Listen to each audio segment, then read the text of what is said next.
Hi friends, welcome to my YouTube channel. ಇವತ್ತು boat neck cutting body measurement ತೊಗೊಂಡಿದ್ದೀನಿ. ಅದನ್ನು ನಾನೀಗ ಹೇಗೆ ಕಟ್ಟಿಂಗ್ ಮಾಡ್ಕೊತೀನಿ ಅಂತ ನಿಮಗೆ ತೋರಿಸ್ತೀನಿ. ಈ ಥರ ಬಾಡಿ ಮೆಜರ್ಮೆಂಟ್ ತೊಗೊಂಡು ನಾನು ಬರ್ಕೊಂಡಿದ್ದೀನಿ. ಇದನ್ನು ಕಟ್ಟಿಂಗ್ ಮಾಡೋದು ಹೇಗೆ ಅಂತ ತೋರಿಸ್ತೀನಿ ನೋಡಿ. ಫಸ್ಟಿಗೆ ನಾನು ನೋಡಿ ಲೈನಿಂಗ್ ಐರನ್ ಮಾಡ್ಕೊಳ್ಳಿ. ಐರನ್ ಮಾಡಿಕೊಂಡು ಸ್ಲೀವ್ನ ಫಸ್ಟ್ ಕಟ್ಟಿಂಗ್ ಮಾಡ್ಕೊತಾ ಇದ್ದೀನಿ ಫ್ರೆಂಡ್ಸ್. ಹಾಗಾಗಿ ನಾನು 4 ಫೋಲ್ಡಿಂಗ್ನ ಮಾಡ್ಕೊಳ್ತಾ ಇದ್ದೀನಿ. ಈ ವಿಡಿಯೋ ನಿಮಗೆ ಇಷ್ಟ ಆದರೆ ಮೊದಲಿಗೆ ನೀವೇನು ಮಾಡಬೇಕು ಹೇಳಿ, ಸಬ್ಸ್ಕ್ರೈಬ್ ಮಾಡಿಕೊಂಡು ಸಪೋರ್ಟ್ ಮಾಡಬೇಕು ಫ್ರೆಂಡ್ಸ್. ಓಕೆ, ಆದಷ್ಟು ಲೈಕ್ ಮಾಡಿ, ಕಮೆಂಟ್ ಮಾಡಿ. ಏನಾದರೂ ಡೌಟ್ ಇದ್ದರೆ, ಈ ಕಟ್ಟಿಂಗಲ್ಲಿ ಏನಾದರೂ ನಿಮ್ಗೆ ಡೌಟ್ ಅನಿಸಿದ್ರೆ ನನಗೆ ಕಮೆಂಟ್ ಮಾಡಿ ಫ್ರೆಂಡ್ಸ್. ಇಲ್ಲಿ ನೋಡಿ, ಫಸ್ಟಿಗೆ ನಾನು ಈ ಎಡ್ಜ್ ಇದೆಯಲ್ಲ, ಈ ಎಡ್ಜಿಗೆ ನಾನು ಈ ಥರ ಮಾರ್ಕ್ನ ಮಾಡ್ಕೊಳ್ತೀನಿ. ಯಾವಾಗಲೂ ಎಕ್ಸ್ಟ್ರಾ ಕರೆಕ್ಟಾಗಿರ್ಬೇಕಲ್ವಾ. 1/4 ಇಂಚು ಅಥವಾ 1 ಇಂಚು ಒಂದೊಂದು ಪಾಯಿಂಟ್ ಕೂಡ ಹೆಚ್ಚು ಕಡಿಮೆ ಆಗುತ್ತೆ. ಹಂಗಾಗಿ ಈ ಏನು ಮಾರ್ಕ್ ಮಾಡ್ಕೊಂಡಿದ್ದೀನಲ್ಲ, ಇದನ್ನು ಫಸ್ಟಿಗೆ ಈ ಥರ ಕಟ್ಟಿಂಗ್ ಮಾಡ್ಕೊಂಬಿಡೋಣ. ಓಕೆ, ತುಂಬ ಈಸಿ ಇದೆ ಬೋಟ್ ನೆಕ್ಕು, ಹಾಗಾಗಿ ನಿಮಗೆ ತೋರಿಸ್ತಾ ಇದ್ದೀನಿ. ಎಷ್ಟು ಸ್ಲೀವ್ ಲೆಂತ್ ಅಂದರೆ, ಸ್ಲೀವ್ ಲೆಂತ್ ಬಂದು 10 ಇದೆ. ಈ 10 ಮತ್ತು ಇದು ಬೋಟ್ ನೆಕ್ ಬಂದು ಬ್ಯಾಕು ಡೀಪ್ ಕಟ್ಟಿಂಗು. ಇಲ್ಲಿ ಸ್ಟಿಚಿಂಗಿಗೆ 1/2 ಇಂಚು, ಇಲ್ಲಿ ಬಿಟ್ಟಿರೋದನ್ನ ಬಿಟ್ಟು ನಾನು ಇದನ್ನು ತೊಗೊಂಡಿದ್ದೀನಿ. ಇವಾಗ ಇಲ್ಲಿಂದ ಇದು ಎಲ್ಬೋ ಸ್ಲೀವ್ ಇದೆಯಲ್ಲ, ಹಾಗಾಗಿ 3ವರೆಗೆ ಮಾರ್ಕ್ನ ಮಾಡ್ಕೊಳ್ತಾ ಇದ್ದೀನಿ. 3ವರೆಗೆ ಮಾರ್ಕ್ ಮಾಡಿಕೊಂಡು ಸ್ಟ್ರೇಟಿಗೆ ಒಂದು ಲೈನ್ನ ಹಾಕ್ಕೊಳ್ತಾ ಇದ್ದೀನಿ. ಆರ್ಮೋಲ್ಸ್ ಎಷ್ಟಿದೆ ಅಂದರೆ, ಇವ್ರದ್ದು ಆರ್ಮೋಲ್ಸ್ ಬಂದು 14 ಇದೆ. ಮೇಲಿಂದ ಈ ಪಾಯಿಂಟಿಂದ ನಾನು 14 ಅಂದರೆ 7ಕ್ಕೆ ಇಲ್ಲಿ ಒಂದು ಮಾರ್ಕ್ನ ಮಾಡ್ಕೊಳ್ತಾ ಇದ್ದೀನಿ. 7ಕ್ಕೆ ಮಾರ್ಕ್ ಮಾಡಿಕೊಂಡು ಇಲ್ಲಿಂದ ನೋಡಿಕೊಂಡ್ರೆ ಇವ್ರದ್ದು 6 ಕಾಲು ಇದೆ. 6 ಕಾಲು ಬರುತ್ತೆ. ಒಂದು ಸ್ವಲ್ಪ ಲೂಸ್ ಕೇಳಿರೋದ್ರಿಂದ ನಾನು 6ವರೆಗೆ ಮಾರ್ಕ್ನ ಮಾಡ್ಕೊಳ್ತಾ ಇದ್ದೀನಿ. ಕ್ಲೋಸ್ ಬಂದು 10 ಇದೆ. 5ಕ್ಕೆ ಮಾರ್ಕ್ನ ಮಾಡ್ಕೊಳ್ತಾ ಇದ್ದೀನಿ. ಈ ಥರ ಸ್ಟ್ರೇಟ್ ಒಂದು ಲೈನ್ನ ಹಾಕ್ಕೊಳ್ತಾ ಇದ್ದೀನಿ. ಲೈನ್ನ ಹಾಕ್ಕೊಂಡು ಇದು 6 ಕಾಲು ಇದೆಯಲ್ಲ, ಸ್ವಲ್ಪ ಇದು ಲೂಸ್ಗಂತ ನಾನು 6 ಕಾಲಿಗೆ ತಗೊಳ್ತಾ ಇದ್ದೀನಿ ಇದನ್ನು. ನೆಕ್ಸ್ಟ್ ಬಂದು ಇಲ್ಲಿ 2 ಕಾಲಿಗೆ ನಾನು ಮಾರ್ಕ್ನ ಮಾಡ್ಕೊಳ್ತಾ ಇದ್ದೀನಿ. 2 ಕಾಲಿಗೆ ಮಾರ್ಕ್ ಮಾಡಿಕೊಂಡು ಈ ಪಾಯಿಂಟ್ ಇದೆಯಲ್ಲ 6ವರೆಗೆ ನೋಡಿ, ಈ 6ವರೆ ಇದೆಯಲ್ಲ, 6ವರೆಯಿಂದ ಈ 2 ಕಾಲಿಗೆ ನಾನು ಈ ಥರ ಒಂದು ಮಾರ್ಕ್ನ ಮಾಡ್ಕೊಳ್ತಾ ಇದ್ದೀನಿ. ಈಗ ಮಾರ್ಕ್ ಮಾಡಿಕೊಂಡು ಈ ಥರ ನೋಡಿ, ಈ ಕರು ಸ್ಕೇಲ್ ಇದೆಯಲ್ಲ, ಈ ಕರು ಸ್ಕೇಲಿಂದ ಈ ಥರ ಶೇಪ್ನ ಕೊಡಬೇಕು. ಇಲ್ಲಾಂದರೆ ನೋಡಿ, ಇವಾಗ ನಾವಿಲ್ಲಿ ಈ ಮಾರ್ಕ್ ಮಾಡಿದ್ದೀವಲ್ಲ, ಸ್ಲೀವ್ ಅನ್ನೋದು ಇಂಪಾರ್ಟೆಂಟ್ ಆಗುತ್ತೆ ನೋಡಿ. ಕರು ಸ್ಕೇಲಲ್ಲಿ ಮಾರ್ಕ್ ಮಾಡಿದಾಗ ಈ 2ವರೆ ಇದೆಯಲ್ಲ, ಈ 2ವರೆಗೆ ನಮಗೆ ಕರೆಕ್ಟಾಗಿ ಬಂದಿದೆ. ಈ ಥರ ಹೀಗೆ ಶೇಪ್ ಮಾಡ್ಕೋಬೇಕು. ಮತ್ತು ಇಲ್ಲಿ ಬಂದು ಸ್ವಲ್ಪ ಒಳಗಡೆ ಕಾದಂಗೆ ಮಾಡ್ಕೋಬೇಕು. ಕಟ್ಟಿಂಗ್ ಮಾಡುವಾಗಾದರೂ ಮಾಡ್ಕೋಬೋದು, ಇಲ್ಲಾಂದರೆ ಫಸ್ಟೇ ಆದರೂ ಮಾರ್ಕ್ ಮಾಡ್ಕೋಬೋದು. ಇದು 5 ಅಂದರೆ 4 ಇದೆ. ಸ್ಟಿಚಿಂಗ್ ಮಾಡುವಾಗ ಬೇಕಾದರೆ ನಾವು ಅಡ್ಜಸ್ಟ್ ಮಾಡ್ಕೋಬೋದು, ಬೇಡ. ಇವಾಗ 4 ನಾನು ನಿಮಗೆ ಎಕ್ಸಾಕ್ಟ್ ಮೆಜರ್ಮೆಂಟ್ ತೋರಿಸ್ತಾ ಇದ್ದೀನಿ. ಇಲ್ಲಿ ಬಂದು ಒಂದು ಸ್ಕೇಲ್ ಅಥವಾ ಇನ್ನು ಎಕ್ಸ್ಟ್ರಾ ಪೀಸ್ ಇದೆ ಅಂದರೆ ಅಷ್ಟು ಕೂಡ ಬಿಟ್ಕೊಳ್ತಾ ಇದ್ದೀನಿ ಕ್ಲಾತು. ಈ ಕಡೆ ನಮಗೆ ಎಷ್ಟು ಬೇಕಾದರೂ ಬಿಟ್ಕೋಬೋದು. ಇವಾಗ ಈ ಸ್ಲೀವ್ನ ಕಟ್ಟಿಂಗ್ ಮಾಡ್ಕೊಳ್ಳೋಣ. ಕರು ಸ್ಕೇಲ್ ಇಟ್ಕೊಳ್ಳಿ. ಕರು ಸ್ಕೇಲ್ ಇಟ್ಕೊಂಡಾಗ ನಿಮಗೆ ಕರೆಕ್ಟಾಗಿ ನೀಟಾಗಿ ಕಟ್ಟಿಂಗ್ ಅನ್ನೋದು ಬರುತ್ತೆ. ಇಲ್ಲಿ 7 6ವರೆ ಇದ್ದರೆ ನೀವೇನು ಮಾಡಬೇಕು ಗೊತ್ತಾ, ಇಲ್ಲಿ 1ವರೆಗೆ ಮಾರ್ಕ್ ಮಾಡಿಕೊಂಡು ಇಲ್ಲಿಂದ 2ಕ್ಕೆ ಮಾರ್ಕ್ ಮಾಡಿಕೊಂಡ್ರೂ ನಿಮಗೆ ಕರೆಕ್ಟಾಗೆ ಬರುತ್ತೆ. ಇದು ಸುಮ್ಮನೆ ಹಾಗೆ ಮೆಜರ್ಮೆಂಟು. ನಾವು ಇಲ್ಲಿ ಶೇಪ್ ತೊಗೊಳ್ಳುವಾಗ ಈ ಥರ ತೊಗೋಬೇಕು. ಆವಾಗ ನಿಮಗೆ ಸ್ಲೀವ್ ಅನ್ನೋದು ನೀಟಾಗಿ ಕಟ್ಟಿಂಗ್ ಬರುತ್ತೆ. ಇದು ಎಲ್ಬೋ ಸ್ಲೀವ್ ಅಲ್ವಾ, ಹಾಗಾಗಿ ಇಲ್ಲಿ ಎಷ್ಟು ನಾವು ನೀಟಾಗಿ ತೊಗೊಳ್ತೀವಿ ಈ ಜಾಗದಲ್ಲಿ ನಮಗೆ ರಿಂಕಲ್ ಅನ್ನೋದು ಬರಲ್ಲ ನೋಡಿ. ಈಗ ಈ ಥರ ಶೇಪಲ್ಲಿ ಬ್ಲೌಸ್ನ ಕಟ್ ಮಾಡ್ಕೋಬೇಕು. ಇಲ್ಲಿ ನಿಮಗೆ ಜಾಸ್ತಿ ಹೆವಿ ಇದೆ ನೋಡಿ, ಈಗ 1ವರೆ, ಇಲ್ಲಿಗೆ 1ವರೆ ಇದೆ. ಇಲ್ಲಿ ನಿಮಗೆ ಜಾಸ್ತಿ ಅನ್ನಿಸ್ತಾ ಇದೆ ಅಂದರೆ ಸ್ವಲ್ಪ ಹೀಗೆ ಮಾರ್ಕ್ ಮಾಡ್ಕೊಳ್ಳಿ. ಮಾರ್ಕ್ ಮಾಡಿಕೊಂಡು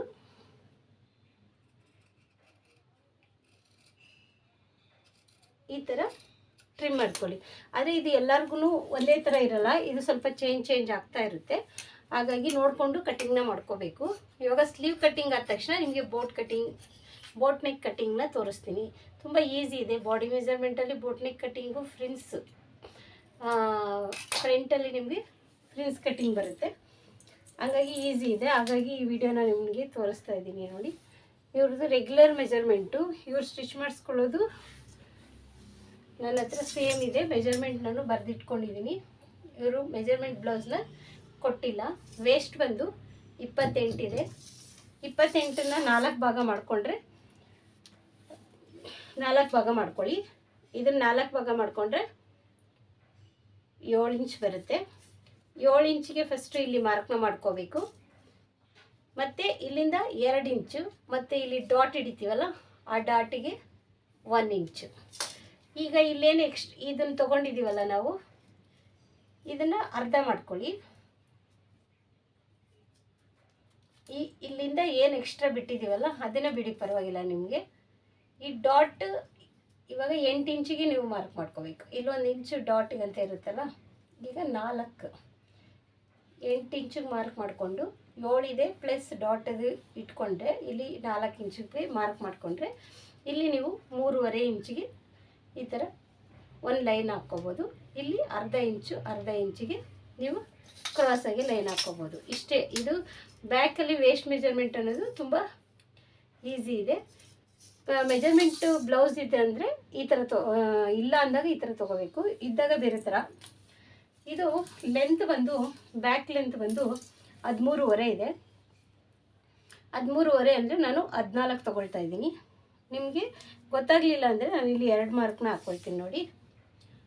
ಈ ಥರ 14ಕ್ಕೆ ಮಾರ್ಕ್ ಮಾಡ್ಕೊಳ್ಳಿ. ಈ 14 ಮಾರ್ಕ್ ಮಾಡ್ಕೊಂಡಾದಮೇಲೆ ಇಲ್ಲಿ ಕೂಡ ನಾವು ಸ್ಟಿಚಿಂಗಿಗೆ ಏನು ಮಾಡ್ಕೋತೀವಲ್ಲ ಅದನ್ನು ಕೂಡ ಈ ಥರ ಮಾರ್ಕ್ ಮಾಡ್ಕೋಬೋದು, ನಿಮಗೆ ಗೊತ್ತಾಗಲಿಲ್ಲ ಅಂದರೆ. ಇವಾಗ ನೆಕ್ ಆ್ಯಂಡ್ ಶೋಲ್ಡರ್ ಬಂದು 13 ಇದೆ ಅವ್ರದ್ದು.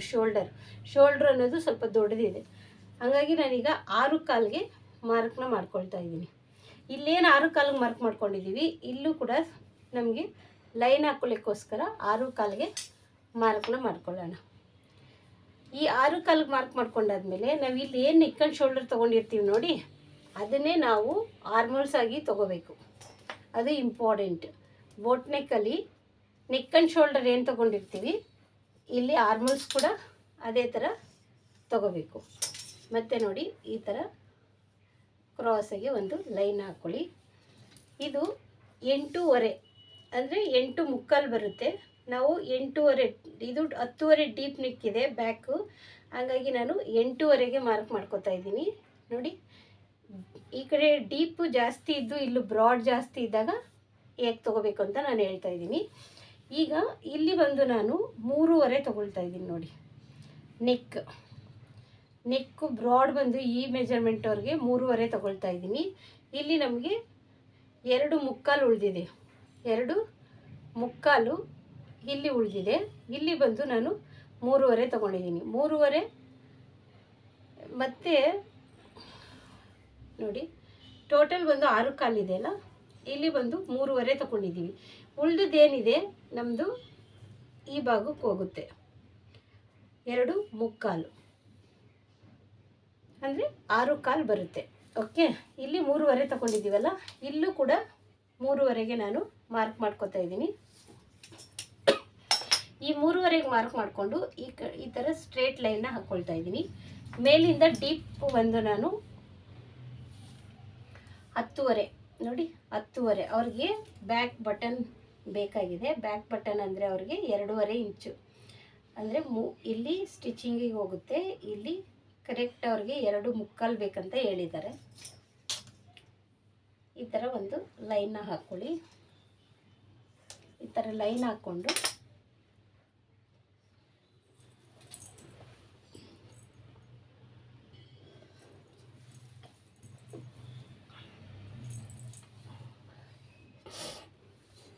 ನೋಡಿ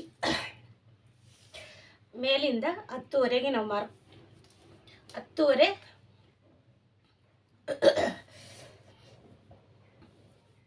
ಡೀಪ್ ನೆಕ್ ಇದೆ ಇದು. ಇಲ್ಲಿ ಸ್ವಲ್ಪ ಈ ಸ್ಕೇಲ್ ಇದೆಯಲ್ಲ, ಈ ಥರ ಶೇಪ್ನ ಕೊಡಿ. ಜಾಸ್ತಿ ಏನು ಕೊಡೋದೇನು ಬೇಡ, ಯಾಕಂದರೆ ಇಲ್ಲಿ ನಾವು ಬ್ರಾಡ್ ಆಲ್ರೆಡಿ 3.25 ತೊಗೊಂಡಿದ್ದೀವಲ್ಲ, ಹಾಗಾಗಿ ಈ ಸ್ಕೇಲಲ್ಲಿ ನಿಮಗೆ ಮಾಡಿಕೊಂಡ್ರೆ ಶೇಪ್ ಅನ್ನೋದು ನೀಟಾಗಿ ಕಾಣಿಸುತ್ತೆ. ಇಲ್ಲಿ ಬಂದು ನಾನು 1 ಕಾಲು ನೋಡಿ 1 ಕಾಲಿಗೆ ಮಾರ್ಕ್ನ ಮಾಡ್ಕೊಳ್ತಾ ಇದ್ದೀನಿ. ಈ 1 ಕಾಲಿಗೆ ಮಾರ್ಕ್ ಮಾಡಿಕೊಂಡು ಈ ಕರು ಸ್ಕೇಲ್ ಇದೆಯಲ್ಲ, ಈ ಕರು ಸ್ಕೇಲ್ನ ಹೀಗೆ ಇಟ್ಕೊಂಡು ಈ ಥರ ಶೇಪ್ನ ಹಾಕ್ಕೊಳ್ತಾ ಇದ್ದೀನಿ. ಇದು ಡೀಪ್ ನೆಕ್ ಇದ್ದಾಗ ನಾವಿಲ್ಲಿ ಕಡಿಮೆ ತೊಗೋಬೇಕು ಯಾವಾಗಲೂ. ಇದು ಬೋಟ್ ನೆಕ್ ಕೂಡ ಇರೋದ್ರಿಂದ ಸ್ವಲ್ಪ ಚೇಂಜಸ್ ಮೆಜರ್ಮೆಂಟ್ ಬರುತ್ತೆ. ಇಲ್ಲಿಂದ 2 ಇಂಚಿಗೆ ಮಾರ್ಕ್ ಮಾಡ್ಕೊಳ್ತಾ ಇದ್ದೀನಿ. 2 ಇಂಚಿಗೆ ಮಾರ್ಕ್ ಮಾಡಿಕೊಂಡು ಈ ಜಾಯಿಂಟು ಮತ್ತು ಈ ಜಾಯಿಂಟ್ನ ನಾನು ಸೇರಿಸ್ಕೊಳ್ತಾ ಇದ್ದೀನಿ ನೋಡಿ. ಇವಾಗ ನಾವು ಸ್ಲೀವ್ ಕಟ್ಟಿಂಗ್ ಮಾಡ್ಕೊಂಡಿದ್ದೀವಲ್ಲ, ಇದು ಸ್ಟಿಚಿಂಗಿಗೆ ಅಂತ ಬಿಟ್ಟಿದ್ದೀವಲ್ವ, ಇಲ್ಲಿಂದ ಈ ಸ್ಲೀವ್ನ ಇಟ್ಕೊಂಡು ನೋಡಿ ನಿಮಗೆ ಆರ್ಮೋಲ್ಸ್ ಅನ್ನೋದು ಕರೆಕ್ಟಾಗಿ ಬಂದಿರುತ್ತೆ ನೋಡಿ. ನೋಡಿದ್ರಾ ಈ ಮಾರ್ಕ್ ಗೊತ್ತಾಗ್ತಾ ಇದೆಯಲ್ಲ ನಿಮಗೆ. ಹಾಗೆ ಬಾಡಿ ಮೆಜರ್ಮೆಂಟ್ ತಗೊಂಡಾಗ ಆರ್ಮೋಲ್ಸ್ ಕೂಡ ನಮಗೆ ಕರೆಕ್ಟಾಗಿ ಬರಬೇಕು. ಹಾಗಾಗಿ ಇದು ಪರ್ಫೆಕ್ಟಾಗಿದೆ. ಈಗ ನಾವು ಬ್ಯಾಕ್ ಅನ್ನೋದನ್ನ ಕಟ್ಟಿಂಗ್ ಮಾಡ್ಕೊಂಬಿಡೋಣ.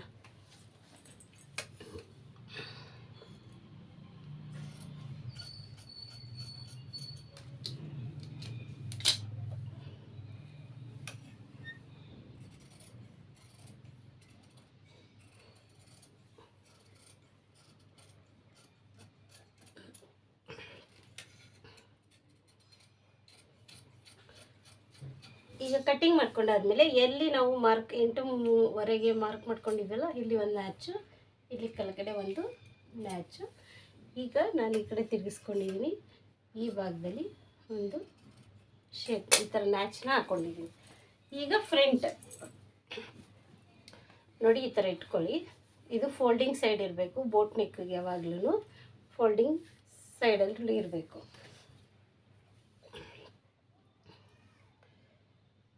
ಈ ಥರ ಕರೆಕ್ಟಾಗಿ ಇಟ್ಕೊಳ್ಳಿ. ಇಲ್ಲದು ಪೀಸ್ ಏನಾದರೂ 1 ಇಂಚ್ ಎಕ್ಸ್ಟ್ರಾ ಬರಬೇಕು ನಮಗೆ. ಆದರೆ ಈ ಬ್ಲೌಸ್ ಮೆಜರ್ಮೆಂಟ್ ಅವ್ರಿಗೆ ಇಲ್ಲಿಂದ ನಾನು ಇದನ್ನು ಏನು ಕಟ್ಟಿಂಗ್ ಮಾಡ್ತೀನಲ್ಲ ಅದನ್ನು ಸಪ್ರೇಟ್ ಮಾಡ್ಕೊಳ್ತೀನಿ. ಹಾಗಾಗಿ ಇಲ್ಲಿ ನಮಗೆ 1 ಇಂಚು ಎಕ್ಸ್ಟ್ರಾ ಹೀಗೆ ತಗೊಳ್ತಾ ಇದ್ದೀನಿ ನೋಡಿ. ಇವಾಗ ಏನಿದೆ ಇದನ್ನು ಈ ಥರ ಮಾರ್ಕ್ ಮಾಡ್ಕೊಂಡ್ಬಿಡ್ಬೇಕು. ಮೇಯ್ನು ಬ್ಯಾಕ್ದೇನಿದೆಯಲ್ಲ ಈ ಪೋರ್ಷನ್ನ ಈ ಥರ ಮಾರ್ಕ್ ಮಾಡ್ಕೊಳ್ಳಿ. ಮಾರ್ಕ್ ಮಾಡ್ಕೊಂಡಾದ್ಮೇಲೆ ಇದನ್ನು ತೆಗೆದ್ಬಿಡೋಣ. ತೆಗೆದಾದ್ಮೇಲೆ ಇದು ಫ್ರಂಟ್ ಅಲ್ವಾ, ಈ ಥರ ಮಾರ್ಕ್ ಮಾಡ್ಕೊಳ್ಳಿ. ಈ ಥರ ಮಾರ್ಕ್ ಮಾಡಿಕೊಂಡು ಇಲ್ಲಿ ಫ್ರಂಟ್ ಎಷ್ಟು ಡೀಪ್ ಅಂದರೆ ಅವ್ರಿಗೆ 6 ಇಂಚ್ ಬೇಕಾಗಿದೆ. ಇಲ್ಲಿ 3.5ಗೆ ಒಂದು ಮಾರ್ಕ್ನ ಮಾಡ್ಕೊಳ್ಳಿ. 3.5ಗೆ ಮಾರ್ಕ್ ಮಾಡಿಕೊಂಡು ಇಲ್ಲಿ 6 ಡೀಪ್, ಫ್ರಂಟ್ ಡೀಪ್ ಜಾಸ್ತಿನೇ ಇದೆ ಅವ್ರದ್ದು, ಅಥವಾ 1/4 ಇಂಚ್ ಮೇಲೆ ಆದರೂ ಮಾಡ್ಕೊಳ್ಳಿ. ಆಮೇಲೆ ಬೇಕಾದ್ರೆ ನೀವು ಟ್ರಿಮ್ ಆದರೂ ಮಾಡ್ಕೋಬೋದು. ಈಗ ಮಾಡಿಕೊಂಡು ಇದು ಬ್ರಾಡ್ ಹೀಗೆ ಬೇಕಂತ ಹೇಳಿದ್ದಾರೆ ಅವರು. ಇದು ಬೋಟ್ ನೆಕ್ ಸ್ಟೈಲಲ್ಲ, ಇದು ಬ್ರಾಡ್ ಡೀಪ್ ನೆಕ್. ಇವಾಗ ಇಲ್ಲಿ ನೋಡಿ 1/2 ಇಂಚಿಗೆ ಮಾರ್ಕ್ನ ಮಾಡ್ಕೊಳ್ಳಿ. ಮಾರ್ಕ್ ಮಾಡಿಕೊಂಡು ತುಂಬ ಈಸಿಯಾಗಿದೆ ಈ ಕಟ್ಟಿಂಗು, ಅದಕ್ಕೆ ನಾನು ನಿಮಗೆ ತೋರಿಸ್ತಾ ಇದ್ದೀನಿ. ಈ ಥರ ಮಾರ್ಕ್ನ ಮಾಡ್ಕೊಳ್ಳಿ. ಇಲ್ಲಿ ಸ್ಟಿಚಿಂಗಿಗೆ ಅಂತ ಮಾರ್ಕ್ ಮಾಡ್ಕೊಳ್ಳಿ. ಈಗ ಮೇಲೆಯಿಂದ ನಾವು 4.5ಗೆ ಒಂದು ಮಾರ್ಕ್ ಮಾಡ್ಕೊಳ್ಳಿ. ಇಲ್ಲಾಂದರೆ ನೀವು ಈ ಥರ ಸ್ಟ್ರೇಟಾಗಿ ಮಾರ್ಕ್ ಮಾಡ್ಕೊಂಡು ಕೂಡ ನೀವು ಈ ಥರ ಇನ್ನೊಂದು ಹೀಗೆ ಪಕ್ಕದಲ್ಲೊಂದು ಈ ಥರ ಮಾರ್ಕ್ ಮಾಡ್ಕೋಬೇಕು. ಪ್ರಿನ್ಸ್ ಕಟ್ಗೆ ಯಾವಾಗಲೂ ಈ ಥರ ಸ್ಟ್ರೇಟ್ ಮಾರ್ಕ್ ಮಾಡಿಕೊಂಡು ಇಲ್ಲಿ ಒಂದು ಕಟ್ಟಿಂಗಿಗೆ ಅಂತ ಮಾಡ್ಕೋಬೇಕು. ಇದು ಡಾಟ್ ಪಾರ್ಟ್ ಬಂದು 10.5 ಇದೆ. 10.5ಗೆ ಒಂದು ಮಾರ್ಕ್ ಮಾಡ್ಕೋಬೇಕು. ಮಾರ್ಕ್ ಮಾಡಿಕೊಂಡು ಇಲ್ಲಿ ಕೂಡ ಈ ಥರ ಒಂದು ಲೈನ್ನ ಹಾಕ್ಕೋಬೇಕು. ಇಲ್ಲಿ ಕೂಡ ಲೈನ್ ಹಾಕ್ಕೊಂಡಿದ್ದೀವಲ್ಲ. ಇವಾಗ ನಮಗೆ ಇದೇನಿದೆಯಲ್ಲ ಈ ಕೆಳಗಡೆ 3.5 ಅಂದರೆ 3.25ಗೆ ಇದು ಸ್ಟಿಚಿಂಗಿಗೆ 1/4 ಇಂಚು, 3.5ಗೆ ನಾನು ಮಾರ್ಕ್ನ ಮಾಡ್ಕೊಂಡಿದ್ದೀನಿ. ಇಲ್ಲಿಂದ ಇವ್ರದ್ದು 4 ಇಂಚು. ಈ ಡಾಟ್ ಪಾರ್ಟ್ ಏನಿದೆಯಲ್ಲ ಇಲ್ಲಿಂದ ಇಲ್ಲಿಗೆ ನಮಗೆ 4 ಇಂಚ್ ಆಗುತ್ತೆ. 4 ಇಂಚ್ ಆದಾಗ ಇದು ಹೀಗೆ ಜಾಯಿಂಟ್ ಮಾಡ್ಕೋಬೇಕು. ಬೋಟ್ ನೆಕ್ ಇದು, ಬೋಟ್ ನೆಕ್ಕು ಓಪನ್ ಇಲ್ಲ ಫ್ರೆಂಡ್ಸ್ ಕಟ್ಟಿಗೆ, ಹಂಗಾಗಿ ಇವಾಗ ಈ ಥರ ಒಂದು ಲೈನ್ ಹಾಕ್ಕೊಳ್ಳಿ. ಲೈನ್ ಹಾಕ್ಕೊಂಡಾದ್ಮೇಲೆ ನೀವು ಈ ಥರ ಶೇಪ್ನ ಕೊಟ್ಕೊಳ್ಳಿ. ನೋಡಿ ಈ ಥರ ಶೇಪ್ ಕೊಟ್ಕೊಳ್ಳಿ, ಆವಾಗ ನಿಮಗೆ ನೀಟಾಗಿ ಬರುತ್ತೆ. ಸ್ಕೇಲ್ ಮಾರ್ಕ್ ಮಾಡ್ಕೊಂಡು ಕೂಡ ನೀವು ಹಿಂಗೆ ಮಾರ್ಕ್ ಮಾಡ್ಕೊಂಡಾಗ ಈ ಥರ ಒಂದು ಶೇಪ್ ಅನ್ನೋದು ಬರುತ್ತೆ. ಓಕೆ, ಇವಾಗ ಇದೇನಿದೆ ಅಲ್ಲ ಈ ಪ್ರಿಂಟು ಬೋಟ್ ನೆಕ್ದು, ಇದನ್ನು ಕಟ್ಟಿಂಗ್ ಮಾಡ್ಕೊಂಬಿಡೋಣ. ನಿಮಗೆ ಇನ್ನೂ ಡೌಟ್ ಅದೇ ಇದರಲ್ಲಿ ಅಂದರೆ ಈಗಿದೆ ನೋಡಿ, ಇದು ನಾರ್ಮಲ್ ಏನಿದೆ ಅಲ್ಲ ಇಷ್ಟನ್ನು ಕಟ್ಟಿಂಗ್ ಮಾಡ್ಕೊಂಬಿಡ್ಬೋದು. ಈ ಮೆಜರ್ಮೆಂಟ್ ಏನಿದೆಯಲ್ಲ ಇದನ್ನು ಕಟ್ಟಿಂಗ್ ಮಾಡಿಕೊಂಡು ಸಪ್ರೇಟ್ ಇನ್ನೊಂದು ಪೋರ್ಷನಲ್ಲಿ ಇದನ್ನು ಎಷ್ಟು ಹೇಗೆ ತೊಗೊಳ್ಳೋದು ಅಂತ ತೋರಿಸ್ತೀನಿ.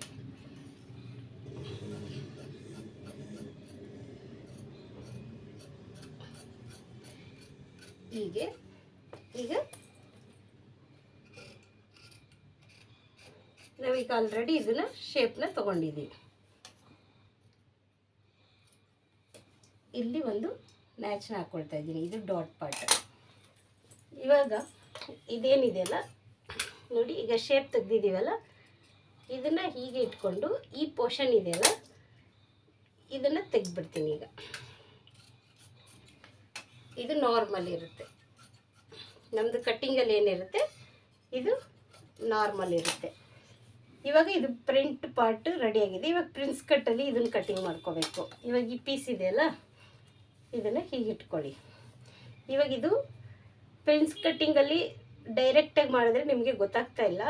ಕೆಲವರು ಹೊಸ್ದಾಗಿ ಕಲಿಯೋರಿಗೆ ಈ ಥರ ಪೀಸ್ನ ಇಟ್ಕೋಬೇಕು, ಯಾವಾಗಲೂ ಈ ಥರ ಪೀಸ್ನ ಇಟ್ಕೋಬೇಕು. ಇವಾಗ ಇದು ಈಕ್ವಲ್ ಆಗಿದೆಯಲ್ಲ, ಇಲ್ಲಿ ಒಂದು ಸ್ಕೇಲ್ ಎಕ್ಸ್ಟ್ರಾ, ನೀವು ಇನ್ನೂ ಸ್ವಲ್ಪ ಜಾಸ್ತಿ ಬೇಕಂದ್ರೂ ಕೂಡ ಈ ಥರ ತೊಗೊಳ್ಳಿ. ಲೈನಿಂಗ್ ಅಟ್ಯಾಚ್ ಮಾಡಿ ಸೈಡ್ ಅಟ್ಯಾಚ್ ಮಾಡುವಾಗ ನೀವು ಟ್ರಿಮ್ನ ಮಾಡ್ಕೋಬೋದು. ಇದೇನಿದೆಯಲ್ಲ ನಾವು ಇವಾಗ ಇವಾಗ ಕಟ್ ಮಾಡಿದ್ದೀವಲ್ಲ ಹೀಗೆ ಮಾರ್ಕ್ನ ಮಾಡ್ಕೋಬೇಕು. ಕಟ್ಟಿಂಗ್ ಮಾಡ್ಕೋಬಾರ್ದು, ಫಸ್ಟ್ ಏನಿದೆ ಅದು ಇದಕ್ಕೆ ಮಾರ್ಕ್ ಮಾಡ್ಕೋಬೇಕು. ಇಲ್ಲಿ 1/4 ಇಂಚ್ ಎಕ್ಸ್ಟ್ರಾ ಬಿಡಬೇಕು, ಮತ್ತು ಇಲ್ಲಿ ನಾವು 2.5 ಇಂಚಿಗೆ ಮಾರ್ಕ್ನ ಮಾಡ್ಕೊಳ್ತೀವಿ. ಇದು ಡಾಟ್ ಹಿಡಿತೀವಲ್ಲ ಆ ಡಾಟದು ಇಲ್ಲಿ ಮಾರ್ಕ್ ಮಾಡ್ಕೋಬೇಕು ನಾವು. ಆ್ಯಕ್ಚುಲಿ ಇದೇನು ಮಾರ್ಕ್ ಮಾಡ್ಕೋತೀವಿ, ಇಲ್ಲಿ 1.5 ಇಂಚು ಅಥವಾ 2 ಇಂಚನ್ನ ಈ ಕಡೆ ತೊಗೋಬೇಕು. ಇಲ್ಲೇನು ಕಟ್ ಮಾಡ್ತೀವಿ ಅದನ್ನು ನೋಡಿ, ಇದು ಪ್ರಿನ್ಸ್ ಕಟ್ಟಲ್ಲಿ ಇದು ಮೇಯ್ನ್ ಆಗುತ್ತೆ. ಈ ಥರ ಕಟ್ ಮಾಡಿ, ಯಾಕಂದರೆ ಇದು ಎಲ್ಲ ಥರ ಬೇರೆ ಥರ ತೋರಿಸಿದ್ದೀನಿ, ನಾನೀಗ ಇದನ್ನು ಬೇರೆ ಥರ ತೋರಿಸ್ತಾ ಇದ್ದೀನಿ. ನೋಡಿ ಇದೇ ಮೇಯ್ನ್ ಪ್ರಿನ್ಸ್ ಕಟ್ಟಿಂಗಲ್ಲಿ ಇದು ಎಕ್ಸ್ಟ್ರಾ ಹೇಗೆ ತೊಗೋಬೇಕು ಅಂತ ತೋರಿಸ್ತಾ ಇದ್ದೀನಿ. ನೋಡಿ ಇದು ಈ ಥರ ಆಗಿದೆಯಲ್ಲ, ಇಲ್ಲಿ ಒಂದು ಈ ಥರ ಮಾರ್ಕ್ನ ಮಾಡ್ಕೊಳ್ಳಿ. ಇಲ್ಲಿ ನಾವೀಗ ಏನು ಮಾರ್ಕ್ ಮಾಡಿದ್ದೀವಲ್ಲ ಇಲ್ಲಿ ಸ್ಟ್ರೇಟಾಗಿ ಮಾರ್ಕ್ ಮಾಡ್ಕೊಳ್ಳಿ. ಸ್ಟ್ರೇಟಾಗಿ ಮಾರ್ಕ್ ಮಾಡಿಕೊಂಡು ನಮ್ಮದು ಮೆಜರ್ಮೆಂಟ್ ಬ್ಯಾಕ್ ಇದೆಯಲ್ಲ ಅದು ಡಾಟ್ ಇಲ್ಲಿ ಬರುತ್ತೆ. ಆದರೆ ಈ ಕಟ್ಟಿಂಗಲ್ಲಿ ಸ್ವಲ್ಪ ನಾವು ಈ ಥರ ಮೇಲೆ ಮಾಡ್ಕೋಬೇಕು ಯಾವಾಗಲೂ. ಈ ಮೇಲೆ ಮಾಡ್ಕೊಂಡಾಗ ಇಲ್ಲಿ 1/4 ಇಂಚ್ ಇರುತ್ತಲ್ಲ, ಇದು ಇಲ್ಲಿ ಮಾರ್ಕ್ ಮಾಡ್ಕೋಬೇಡಿ. ಇವಾಗ ಫಸ್ಟಾಗಿ ಮಾರ್ಕ್ ಮಾಡ್ಕೋಬೇಡಿ, ಈ ಶೇಪ್ ಇರುತ್ತೆ. ಇವಾಗ ಇಲ್ಲಿ ನೋಡಿ ಈ ಥರ ಡಾಟ್ ಡಾಟ್ ಡಾಟ್ ಥರ ಹೀಗೆ ಹಾಕ್ಕೊಳ್ಳಿ. ಇಲ್ಲಿ ಬರ್ತಾ ಹೀಗೆ ಶೇಪ್ ಕೊಡಿ. ಇಲ್ಲಿ ಸ್ವಲ್ಪ ಹೀಗೆ ಬನ್ನಿ, ಆಮೇಲೆ ಇಲ್ಲಿ ಬಂದು ಕೆಳಗಡೆ ಈ ಥರ ಶೇಪ್ನ ಕೊಡಿ. ಆಗ ಇದು ಪ್ರಿನ್ಸ್ ಕಟ್ ಅನ್ನೋದು ನೀಟಾಗಿ ಕೂತ್ಕೊಳ್ಳುತ್ತೆ. ಇಲ್ಲಿ ಬಂದು ಸ್ವಲ್ಪ ಈ ಮಾರ್ಕ್ ಇದೆಯಲ್ಲ ಇದನ್ನು ಸ್ವಲ್ಪ ಶೇಪ್ ಕೊಟ್ಕೊಳ್ಳಿ. ಈ ಥರ ಶೇಪ್ ಕೊಟ್ಕೊಳ್ಳಿ. ನೋಡಿ ಇದು ನಮಗೆ ಮೆಜರ್ಮೆಂಟಲ್ಲಿ ಫ್ರಂಟ್ ಪಾರ್ಟ್ ಕಟ್ ಮಾಡಿದ್ವಲ್ಲ ಅದ್ರ ಮೇಲೆ ಇದನ್ನು ಹೀಗೆ ಕಟ್ ಮಾಡಿಕೊಂಡು ಈ ಥರ ಮಾರ್ಕ್ ಮಾಡ್ಕೊಳ್ಳಿ. ಆವಾಗ ನಿಮಗೆ ಶೇಪ್ ಅನ್ನೋದು ನೀಟಾಗಿ ಬರುತ್ತೆ. ಇದನ್ನು ಈಗ ನೋಡಿ ಇದು ಎಕ್ಸ್ಟ್ರಾ ಏನಿದೆ ಇದನ್ನು ತೆಗೆದ್ಬಿಡ್ತಾ ಇದ್ದೀನಿ. ಈಗ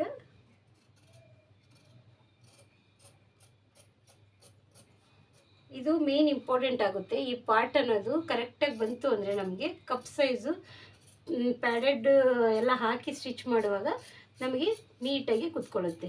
ನೋಡಿ ಇವಾಗ ನೋಡ್ತಾ ಇದ್ದೀರಲ್ಲ ಎಷ್ಟು ನೀಟಾಗಿ ಶೇಪ್ ಬರ್ತಾಯಿದೆ ಅಂತ. ಇಷ್ಟೇ, ಇಲ್ಲಿ ಬಂದು ಸ್ವಲ್ಪ ಮೇಲೆ ಹೋಗ್ಬೇಕು. ಈ ಥರ ಮೇಲೆ ಹೋಗಿ ಇಲ್ಲಿ ಏನಿದೆ ಅಲ್ಲ ಇಲ್ಲಿ ಹೀಗೆ ಸ್ಟ್ರೇಟಾಗಿ ಕಟಿಂಗ್ನ ಮಾಡ್ಕೊಳ್ಳಿ. ಓಕೆ, ಇವಾಗ ಬ್ಯಾಕ್ ಪಾರ್ಟ್ ಇಡೋಣ. ಮತ್ತು ನಾವಿಲ್ಲಿ ಬೋಟ್ ನೆಕ್ ಕಟ್ಟಿಂಗ್ ಮಾಡಿದ್ವಲ್ಲ ಇದನ್ನು ಹೀಗೆ ಇಟ್ಕೊಳ್ಳಿ. ಫ್ರಂಟ್ಗಿಂತ ಬ್ಯಾಕ್ಗಿಂತ ಫ್ರಂಟು ಸ್ವಲ್ಪ ಎಕ್ಸ್ಟ್ರಾ ಇರಬೇಕು. ಇಲ್ಲಿ ನಮಗೆ ಸ್ಟಿಚಿಂಗಿಗೆ ಹೋಗುತ್ತೆ, ನೀವು ನೋಡ್ಕೋಬೇಕು. ಇಲ್ಲಿ ಎಕ್ಸ್ಟ್ರಾ ಇದು ಎಕ್ಸ್ಟ್ರಾ ಇದೆರಡು ಹಿಂಗೆ ಅಟ್ಯಾಚ್ ಮಾಡ್ತೀವಲ್ವಾ, ಅದಕ್ಕೋಸ್ಕರ ಈಗ ನಾವು ಇದನ್ನು ಸ್ವಲ್ಪ ಶೇಪ್ನ ತೊಗೋಬೇಕಾಗುತ್ತೆ. ಇಲ್ಲಿ ನೋಡಿ, ಬ್ಯಾಕು ಕರೆಕ್ಟಾಗಿ ಇಟ್ಕೊಂಡಾಗ ನಮ್ಗೆ ಇಲ್ಲಿ ಶೇಪ್ ಇರಲ್ಲ. ಆವಾಗ ಇಲ್ಲಿ ಸ್ವಲ್ಪ ನಾವು ಹೀಗೆ ಸ್ವಲ್ಪ ಶೇಪ್ನ ತೊಗೋಬೇಕು.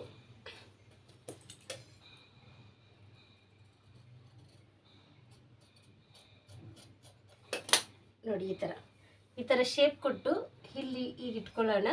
ಇಲ್ಲಿ ಫ್ರಂಟ್ ಕೂಡ ಇಲ್ಲಿ ಕರೆಕ್ಟಾಗಿ ಇಲ್ಲಿ ಇಟ್ಕೊಂಡಿದ್ದೀವಲ್ಲ,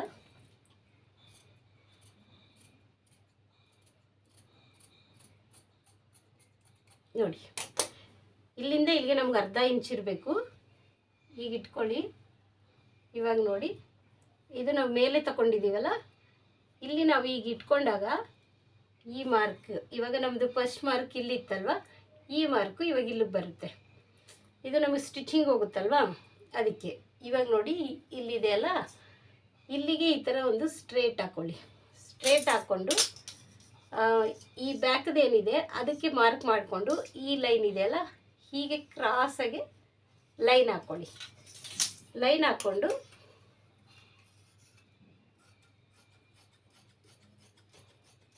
ಇದನ್ನು ಈಗ ಕಟ್ ಮಾಡ್ಕೊಳ್ಳಿ. ಇವಾಗ ಕಟ್ ಮಾಡ್ಕೊಂಡ್ರಲ್ಲ, ಇದು ನೋಡಿ ಇದು ಶೇಪ್ ಹೆಂಗೆ ಬಂದಿದೆ ಅಂತ. ಇವಾಗ ಈ ಇಲ್ಲಿಂದ ನಾವು ಹಿಂಗೆ ಇಟ್ಟು ನೋಡಿದಾಗ ಪಾಯಿಂಟ್ ಅನ್ನೋದು ನಮಗೆ ನೀಟಾಗಿ ಬರುತ್ತೆ. ನೆಕ್ಸ್ಟ್ ಬಂದು ಇಲ್ಲೇನು ದೊಡ್ಡದಿದೆ ಅಂತ ನಿಮ್ಗೆ ಅನಿಸ್ಬೋದು. ಈಗ ತೋರಿಸ್ತೀನಿ ನೋಡಿ ಇಲ್ಲಿ ಏನು ಶೇಪ್ ಕೊಡೋದು ಅಂತ. ಈಗ ಇಟ್ಕೊಂಡ್ವಲ್ಲ, ಇವಾಗ ನೋಡಿ ಈ ಬ್ಯಾಕ್ ಇದೆಯಲ್ಲ, ಈ ಬ್ಯಾಕಿಗೆ ಈ ಥರ ಮಾಡ್ಕೋಬೇಕು. ಇಲ್ಲಾಂದರೆ ನೀವು ಈ ಥರ ಇಟ್ಕೊಳ್ಳಿ. ಈ ಸ್ಕೇಲ್ ಇಟ್ಕೊಳ್ಳಿ. ಇಲ್ಲಿ ಕೆಳಗಡೆ ಫ್ಯಾಬ್ರಿಕ್ ಕಾಣಿಸ್ತಿದೆಯಲ್ಲ, ಅದು ಇಟ್ಕೊಂಡು ಹೀಗೆ ಇಲ್ಲಿ ಸ್ವಲ್ಪ ಶೇಪ್ನ ಕೊಡಬೇಕು. ಈಗ ಕಟ್ಟಿಂಗ್ ಮಾಡ್ಕೋಬೇಕು. ಒಂದು ಸ್ವಲ್ಪ ಜಾಸ್ತಿನೇ ಬಿಟ್ಕೊಳ್ಳಿ, ಯಾಕಂದರೆ ಲೈನಿಂಗ್ ಎಲ್ಲ ಅಟ್ಯಾಚ್ ಮಾಡುವಾಗ ನಿಮಗೆ ಇದು ಈಸಿಯಾಗಿ ಗೊತ್ತಾಗುತ್ತೆ. ನೋಡಿ ಇಷ್ಟೇ. ಇವಾಗ ಇದು ನಮಗೆ ಶೇಪ್ ಅನ್ನೋದು ಬಂದಿದೆ ನೋಡಿರಲ್ಲ. ಇದು ಲೈನಿಂಗ್ ಅಟ್ಯಾಚ್ ಮಾಡುವಾಗ ನೋಡಿಕೊಂಡು ಸ್ವಲ್ಪ ಎಕ್ಸ್ಟ್ರಾ ಇದೆ ಅಂದರೆ ಟ್ರಿಮ್ ಮಾಡ್ಕೋಬೇಕು. ತುಂಬ ಈಸಿ ಇದೆ ಪ್ರಿನ್ಸ್ ಕಟ್ಟಿಂಗು. ಮತ್ತು ಈ ಥರ ಬ್ಯಾಕು ಡೀಪ್ ಇದ್ದಾಗ ಯಾವ ಥರ ಕಟ್ಟಿಂಗ್ ಮಾಡ್ಕೊಳ್ಳೋದು ಅಂತ ತೋರಿಸ್ತಿದ್ದೀನಿ ನಾನು ಮೊದಲನೇ ಕಟ್ಟಿಂಗಲ್ಲಿ ಈ ಫ್ರಂಟ್ದು ಈ ಪಾಟ್ನ ಅಲ್ಲೇ ಕಟ್ಟಿಂಗ್ ಮಾಡ್ಕೊಂಡಿದ್ದೀನಿ. ಆದರೆ ನೋಡಿ ಇದು ಅದರಲ್ಲೇ ಬಂದಿರುತ್ತಲ್ಲ ಫ್ರಂಟ್ ಕಟ್ಟಿಂಗ್ ಮಾಡುವಾಗ ಅದಿದು. ಇವಾಗ ನಾವು ಇದನ್ನು ಶೇಪ್ ಕೊಟ್ಟಿರೋದು ಈ ಥರ ಬಂದರೆ ನಮಗೆ ಇಲ್ಲಿ ಫ್ರಂಟ್ದು ಸೆಂಟ್ರದು ಚೆಸ್ಟ್ ಮೆಜರ್ಮೆಂಟ್ ಅನ್ನೋದು ನೀಟಾಗಿ ಕೂತ್ಕೊಳ್ಳುತ್ತೆ. ಈ ವಿಡಿಯೋ ನಿಮ್ಗೆ ಇಷ್ಟ ಆದರೆ ಲೈಕ್ ಮಾಡಿ, ಶೇರ್ ಮಾಡಿ ಮತ್ತು ಕಮೆಂಟ್ ಮಾಡಿ ಫ್ರೆಂಡ್ಸ್. ತುಂಬ ಈಸಿ ಇದೆ ಈ ಕಟ್ಟಿಂಗು. ಇದನ್ನ ಇಟ್ಕೊಂಡು ಇದನ್ನು ಹೇಗೆ ಕಟ್ಟಿಂಗ್ ಮಾಡೋದು ಅಂತ ನಾನು ನಿಮಗೆ ತೋರಿಸ್ಕೊಟ್ಟಿದ್ದೀನಿ. Thank you.